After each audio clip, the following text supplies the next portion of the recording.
తాకట్లో ఉన్న మీ బంగారాన్ని విడిపించి ఆ రోజు ఆన్లైన్ రేటుకి కొంటాం. Sharma gold company. తెలంగాణలోని రైతులకు శుభవార్త అందింది. రైతు భరోసా విడుదల చేసేందుకు కాంగ్రెస్ ప్రభుత్వం సన్నద్దమవుతోంది. మొదటి 3 దశల్లో 4 ఎకరాల వరకు భూమి కలిగిన రైతుల ఖాతాలో డబ్బులు జమ చేసిన ప్రభుత్వం ప్రస్తుతం 4 ఎకరాల కంటే ఎక్కువ భూమి ఉన్న రైతుల నుంచి 10 ఎకరాల లోపు భూమి కలిగిన రైతులకు రైతు భరోసా నిధులు జమ చేయాలని భావిస్తోంది. మరి ఈ డబ్బులు అకౌంట్లలో ఎప్పుడు పడనున్నాయి చూద్దాం.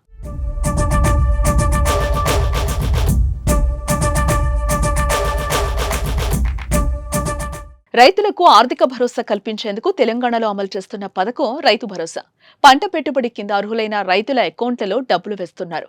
బీఆర్ఎస్ ప్రభుత్వం హయాంలో రైతు బంధు పథకం పేరుతో ఎకరాకు 5,000 రూపాయల చొప్పున ఖరీఫ్, రబీకి 2 దఫాలుగా ఎకరాకు 10,000 రూపాయలు రైతుల ఖాతాల్లో జమ చేయగా, కాంగ్రెస్ ప్రభుత్వం అధికారంలోకి వచ్చిన ఎకరాకు 6,000 రూపాయల చొప్పున 2 విడతల్లో ఏడాదికి ఎకరానికి 12,000 రూపాయలు వేస్తోంది.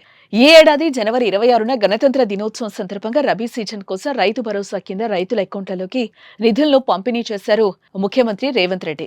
2వ దశలో ఫిబ్రవరి 5న, 3వ దశలో ఫిబ్రవరి 11న చెల్లింపులు చేశారు. ఈ 3 దశల్లో కేవలం 4 ఎకరాల వరకు భూమి కలిగిన రైతుల ఖాతాల్లో మాత్రమే డబ్బులను జమ చేశారు.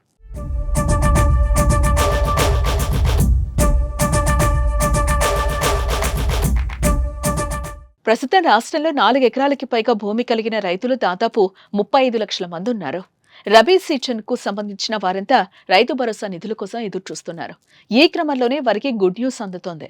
4 ఎకరాలు కంటే ఎక్కువ భూమి ఉన్న రైతుల నుంచి 10 ఎకరాల లోపు భూమి కలిగిన రైతులకు మే చివరి వారంలోగా నిధులు మంజూరు చేసేందుకు రాష్ట్ర ప్రభుత్వం సన్నాహాలు చేస్తోంది.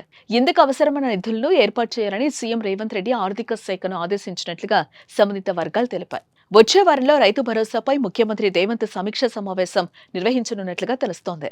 అనంతరం రైతు భరోసా చెల్లింపుల ప్రక్రియపై స్పష్టత వచ్చే అవకాశం ఉంది. జూన్లో రబీ సీజన్ కు సంబంధించిన చెల్లింపులు పూర్తి చేసిన తర్వాత జూలై నుంచి ఖరీఫ్ సీజన్ కు సంబంధించిన రైతు భరోసా నిధుల చెల్లింపు ప్రక్రియను ప్రారంభించారని ప్రభుత్వం భావిస్తున్నట్లుగా సమాచారం. ఈ అంశంపై రేవంత్ రెడ్డి సమావేశం తర్వాత ఓ క్లారిటీ రానుంది.